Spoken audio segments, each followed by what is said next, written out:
All right, guys, thank you very much. We're the last panel of ATS Singapore for this year. It's been an amazing journey thus far.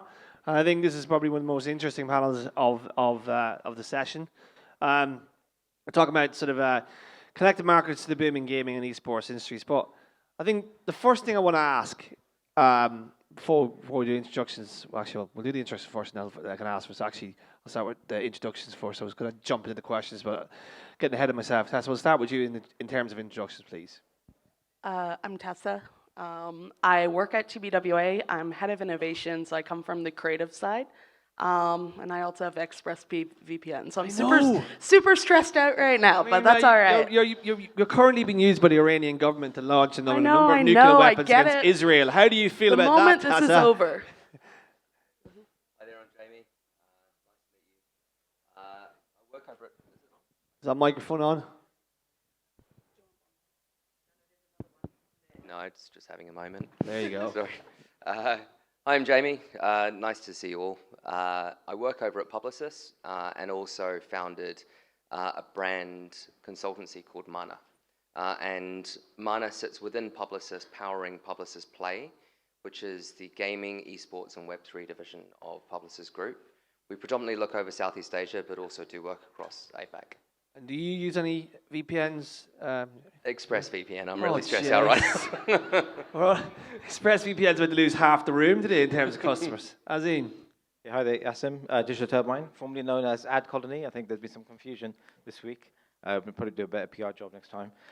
So I am fortunate enough to work across the DT Reach and the DT Growth products at Ad Colony Digital Turbine. DT Reach is our solutions for our brand and agency customers, and DT Growth is solutions for our publisher developers for user acquisition and monetization. And are you an ExpressVPN user? No, I use Pure VPN, so I want to grab you guys down. But that's only for screenshots. It's going to be the funnest afternoon for Charlie, in fairness. So we'll talk about sort of gaming being accepted by marketers now. It's quite an interesting sort of period we were in. So to start off, we'll start with you, Tessa. In terms of like how this came to be, because like for a long time the gaming sort of segment, and I wouldn't call it a channel because it's unfair to call it a channel. We'll go into that in a minute why. But the gaming segment has kind of been like almost sort of pillared as a sort of entity for young teenagers and hairy white men in their sort of mother's basements playing games.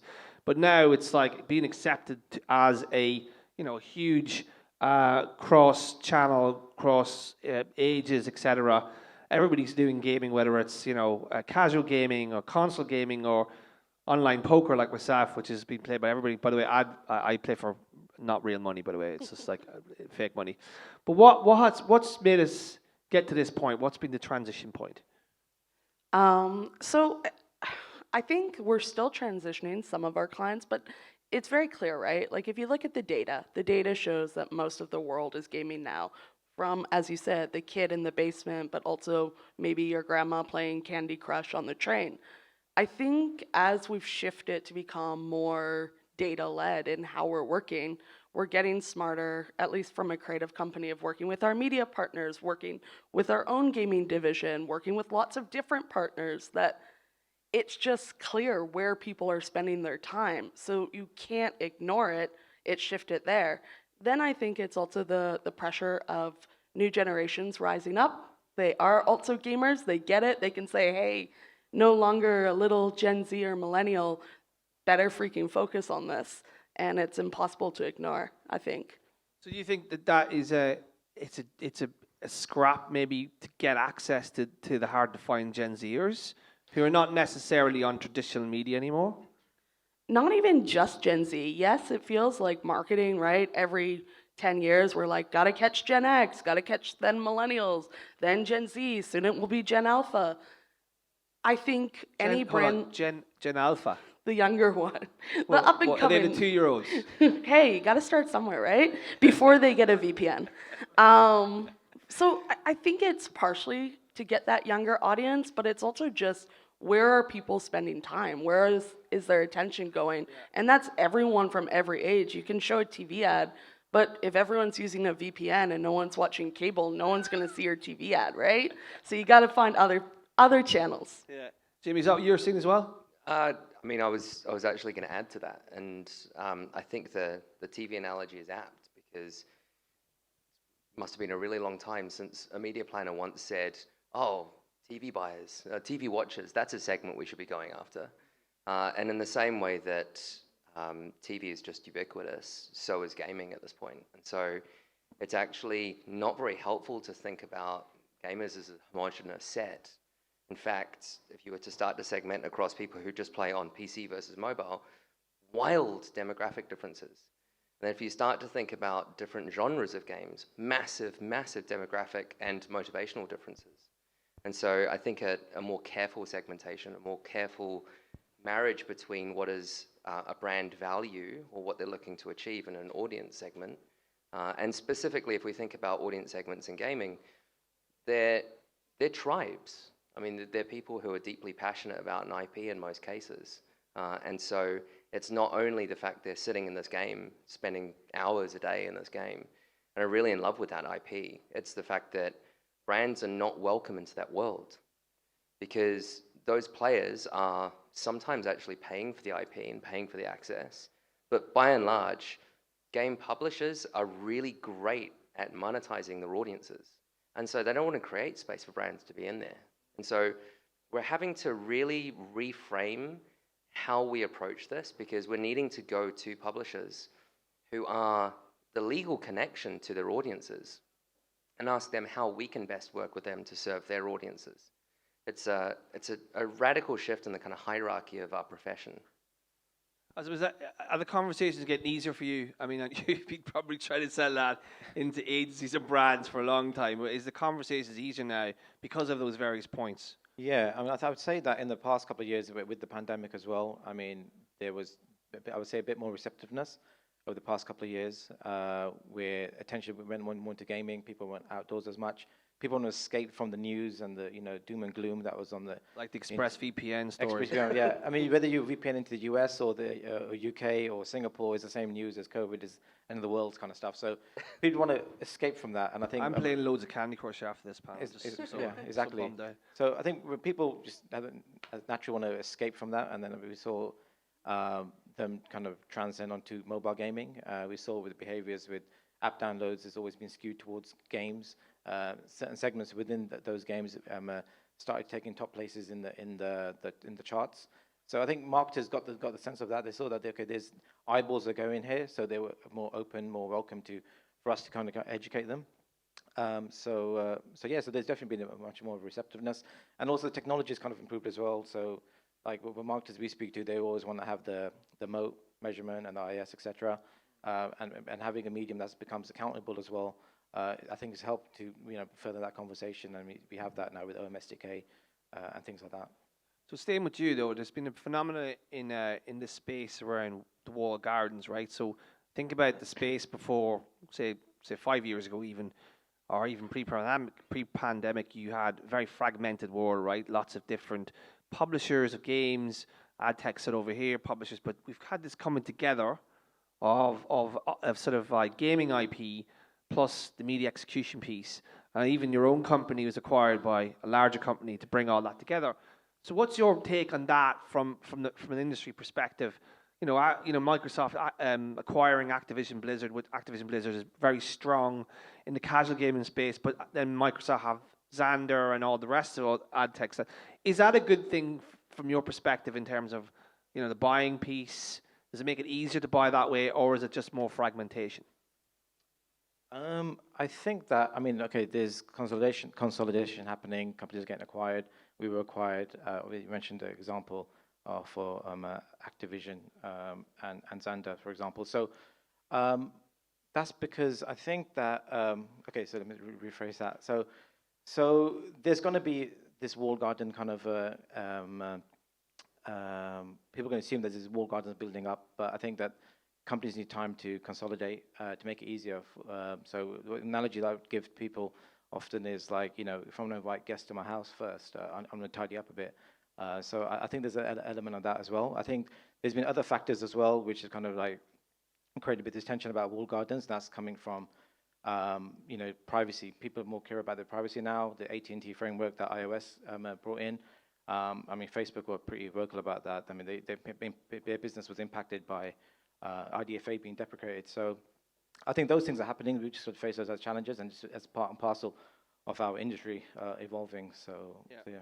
Do you think that's a good thing for you? I mean, it's a good point as I made about the the ATT stuff, privacy, and a lot of these walled gardens. I wouldn't call them walled gardens, but entities would have a lot of first-party data, so logged-in data, etc. It makes it easier, I suppose, to run campaigns. So is it a good thing from your perspective, from a scale point of view? Definitely from a skill perspective, it's great. I think from a creativity perspective, it can harden things up, because if everything starts to become owned by too few number of walled powers, then there's going to be more standardization, there's going to be less things that can be differentiated, and it's going to be harder for people in my line of business, right, to stand out. Now, it doesn't mean it's impossible, but I'm torn. I think my marketing side loves it mostly, but also from a consumer standpoint, I'd always want to support the little guys a little bit more, like the indie gamers, the up-and-coming things, and that can be really tough when you're getting crushed by a massive walled garden. Then those indie games are probably acquired by the bigger guys. Jamie, are you seeing that as a good thing then, from your perspective as well? Consolidation part? Yeah. So if you think about from a privacy point of view, or even just lack of an ID, lack of a cookie, right? From a planning perspective, it's probably a good thing, right? But obviously, you're in the game. You're in the game to kind of do creative stuff as well for your brand. So, is there like that conflict between I want to do something amazing, but the ability to kind of scale across all these different channels is actually really good from my client's perspective? 100%. And the game publishers are really a problem here. And what do you mean by that? Well, I used to work at Riot Games, and they abjectly refused to ever give player data to any brand that wants to work with them. And you try having a conversation with McDonald's across 6 countries, and they say, well, how many players have you got in each country? How do we know this IP is going to resonate with players across these countries, uniformly, or one country more than another?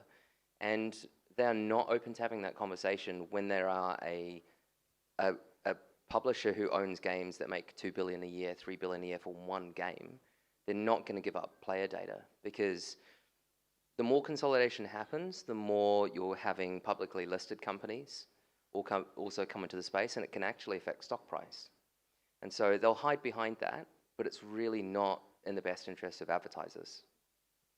Interesting. And is that a big problem for you then? Like, do you push back on that and say, like, I want to run more money through you, but my advertisers want some kind of addressability here. Like, it's not a case of just, here's nice creative. We actually want to know how it works. Yeah, 100%. And I think actually, one of your partners for the conference is GWI, and they're tremendously helpful. They've been, between GWI and YouGov, they've been investing so much to build up panels of fandoms. So player bases of games where publishers won't be giving us that data. And sure, it's all based on panels and needing to scale that, but I think it's a good starting point. At least everybody's on an even keel. Brings us nicely into that measurement piece about standardization, right? If there's all these different gaming channels, if you will, gaming segments, right? Console, casual, web-based, etc. How do you build attribution now? That standardization doesn't exist at the minute. No, it doesn't. I think cross devices doesn't, for sure. I mean, you can desktop to mobile. You can use the names I mentioned, Moto and IAS. And there are new formats that are coming through as well, like in gaming, which will have to adopt to that to kind of get to proliferate and to get advertisers on board. So yeah. So I think what else was there that measurement? Sorry, to clarify. Yeah, I'm just saying that there doesn't seem to be anything that is universally you can run across it. Like, I guess most channels have that problem, TV and similar situation, but it makes it even difficult if you're spending an X amount of money with you guys and then a bunch of money with a console and then the new channels, which we'll talk about in a minute. Yeah. It's difficult to kind of get proper attribution there. Yeah, right now it's difficult. I mean, I think that's why this walled garden conversation comes again, because you'll have a company that's consolidated and can track users across their device IDs, their MR IDs, IP addresses, etc. They'll have the desktop, they'll have the console, they'll have the mobile. They'll be able to have their own analytics, and I think over the course of time, something will be developed like in the next 5 years or so. Once that gets a bit bigger, I would say. Tad, so how do you approach this? What's your sort of like strategy? Yeah, so as you were saying, there's not quite the standardization that we'd want. It's coming in 5, hopefully, years. We'll call you sooner than that. I think for us, a lot of the conversation is shifting to be, yes, how do you have that standardization, but how do you get deeper into the client brief to understand exactly what you want to achieve? I think one of my saddest points about gaming right now, and I get this is an ed tech conference, and we're all talking about what works for advertising, but in a world where advertising is very, very, very public, and we know that gamers are, yes, a very large and not homogenous society, but many different sects are quietly anti-advertising. We have to be careful what we're measuring as success. Is it as many eyeballs that you see? Is it time spent? Is it UGC shared out? Is it something different? And those are more of our conversations since we're not at the standardization. I think on top of that, though, everything comes back to attention, right? And I think the days of there's no such thing as bad press are untrue. Yeah, yeah. Are you talking about attention as in like time spent on a particular thing, or are you talking about like engagement properly? Right. Okay. Yeah. All right. Interesting. I mean, is that the way you look at it as well, Jimmy? I've always got a point of view on this sort of stuff. So I actually think traditional forms of measurement are required. So we just did a really fantastic study with one of our clients in Malaysia, who's Nestle, and they've been partnering with both the leading eSports league and a team who plays within that league. And what they wanted to understand is against a certain cohort, so in this case it was Gen Z, who they felt as though they were losing relevance for the specific product. They wanted to know how working with these types of properties and leaning into fandoms would actually impact things like consideration, impact penetration, and impact trial. And working with very traditional, like Kantar in this case, to understand the impact of those activities on those audiences was really beneficial. And as a result, we're going to be doing a lot more with that client. But I think the more that we move away from what are very accepted forms of measurement and partners in that space, and the more we begin to invent new metrics, the less traction we'll get. What's the current like go-to metric for measurement in the space? Well, what do you use as a framework generally at the minute? So it goes everything from am I aware of the brand, prompted, unprompted recall, through to yes, I purchase the products, I purchase it regularly, I consider it something that aligns with my values. A whole slew of really traditional kind of research questions go in. Is there like a killer like measurement framework that's coming down the line, like say attention-based metrics, like where I could tracking eye contact and panels and stuff, not necessarily with machine, but panel-based stuff, where you can extrapolate numbers out from a panel of people in a campaign. Is that one of the options potentially? From what we're seeing, to be honest, you're always going to have bleeding edge marketers like the likes of Nike. Will always lean into these spaces and they'll learn by doing. But the large base of marketers are far more traditional in their outlook and in their modeling and in their approach to budgeting. And so actually I think there's a requirement to conform to that measurement practice first and foremost. And the real job to be done is convincing game publishers and communities that actually it's in their benefit to get brands to be thinking that way. I'm drilling down this because a lot of ad tech companies are trying to build stuff for this. That's why I'm going hard on this. You're trying to lead it. Yeah. Trying to lead into an ad tech tunnel there, into the ad tech rabbit hole. Just shifting gears, right? So we're like, you could say we're sort of heading into an interesting space, right? Lots of talk about AV and VR and all the rest of it.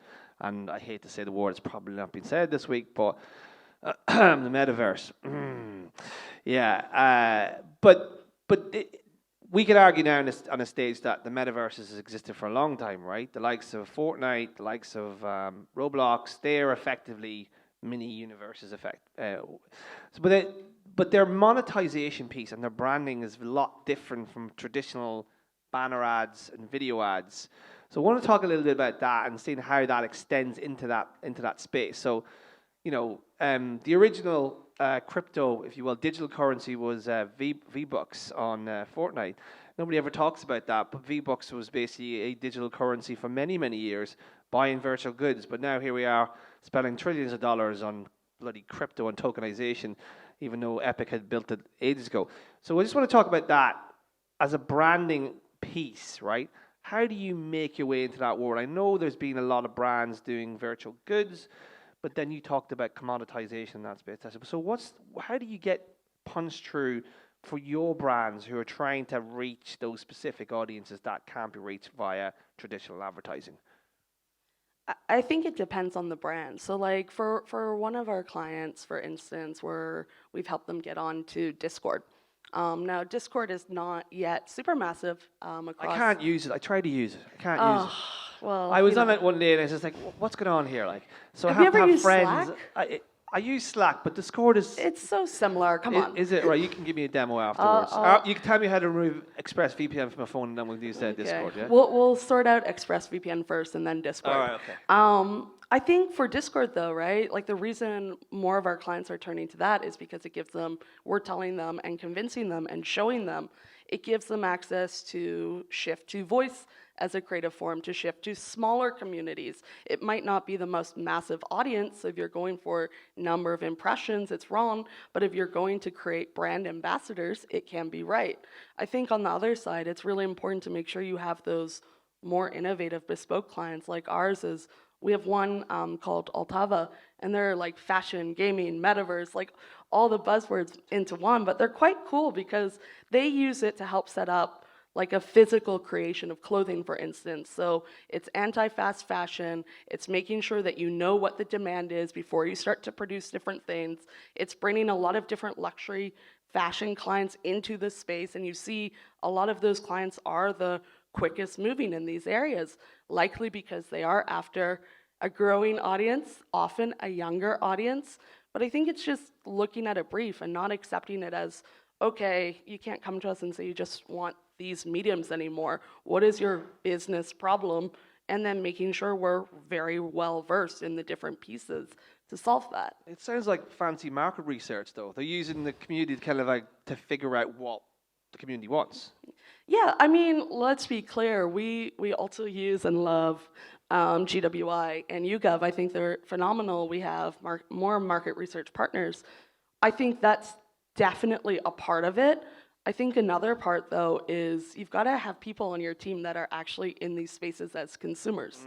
Because otherwise, like I'm sure maybe more people than would admit to having a VPN, but that old meme like, hey there, fellow teenagers, like, well, you don't want to be that as a marketer, right? So you've got to find people in those spaces that aren't just telling you about it, but that are prototyping and showing it, and they're active community members, and they're literally in it rather than just studying it. I think that's an important differentiation as well. Jamie's been telling me he's been trying to hire people like that. All right, Jamie. You're in a similar position. Yeah, and I mean, we talk about it across kind of two spectrums of craft and culture, and trying to find these unicorns who sit in that one quadrant that are absolutely on culture. They love it, they do it, they play it, they participate in it, and they've got the craft skills to actually connect it to anything meaningful for brands. And acting in that kind of translation function is a lot of what we do. Just coming back to monetization for a second, we talk about the gaming industry being about $200 billion a year industry. Not many people know that 3/4 of that is actually through microtransactions. So it's people buying in-game items. What do you buy in games? You buy clothes. You literally are buying digital items of clothing for your avatar. And so that's why we've seen in particular, luxury fashion brands really leaning into this because they realize they can translate so well into these spaces, and actually are making the most progressive moves into it. So when we think about monetization, it is actually quite different because if you're a game developer or a verse owner, you're not thinking about advertisers right now. You're thinking about content that resonates with the community. The community will actively purchase that item. And so maybe we all need to be thinking a little bit differently about the way that we place into these environments. Asim? Hold on, I'm going to I'm going to throw Asim a little sort of lob here because I actually think that ultimately you're still going to need ads as a base for this to scale it. Like, so I love the custom stuff; it's great, but at the end of the day, it doesn't scale. Asim, tell them there. You tell them. Yeah, I was going to say, I mean, there are publishers or developers, I would say, rather, that they don't want to speak to us about monetization. We work with a lot of developers. The ones, obviously, we work with, we help them monetize, and that's monetizing through the standard IAB sizes. But there's been a few in the past couple of years that have just said, we're shutting down that monetization because we make more money from IAP, and they've done the research, like, okay, ads distract the user, we see a drop-off, et cetera, so forth. So I think CoinMaster was one a couple of years back. They shut it down. So I think for brands, I want to target those guys. Something else has to be done. That's where the co-partnership promotion stuff happens. The guys, but that informs the product as well. Like, yes. So as an industry, we have to think about how do we bring the next format there. Like the formats are important, right? Experimentation, test and learn. Just can't put an IAB banner in there because the kids are going, I don't like banners. Yeah, exactly. So I think that's where I think right now is. I think the industry might be getting a bit more primed for in-game. The reason I think that I'm a bit bullish about that is because there's been quite a few changes in the last 12 months or so. I mean, let's just see. There's the IAB recently revised the standards. So 2009 was the last one. New ones that is 2022. So I think there's a flurry of activity with new companies coming on board.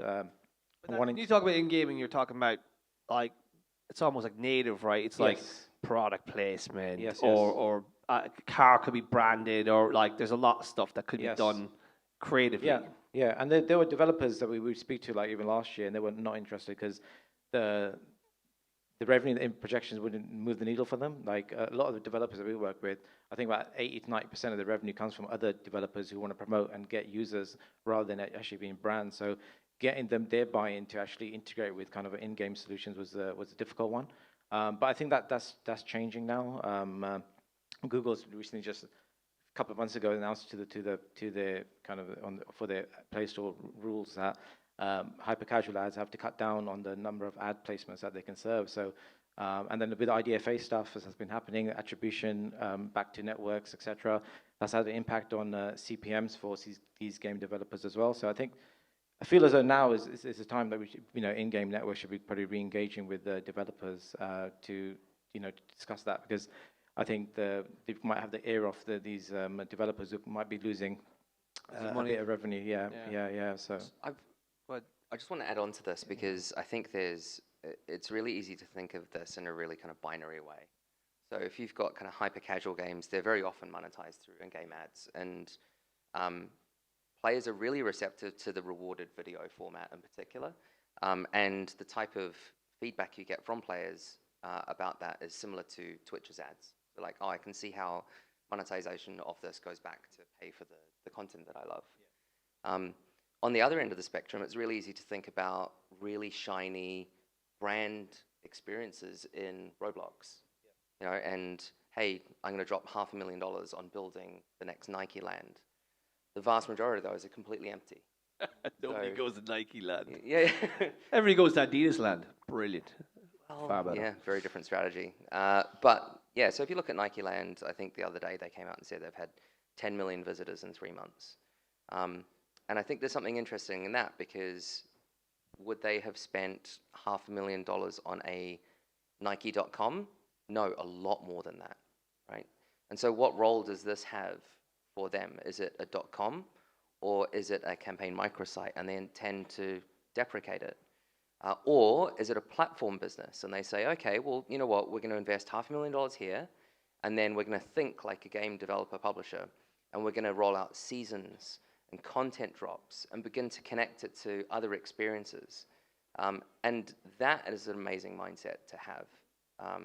But you, It's a never. it's like- Basically, it's a never-ending plan, Jamie. yeah, I know, it's great, right? Yeah.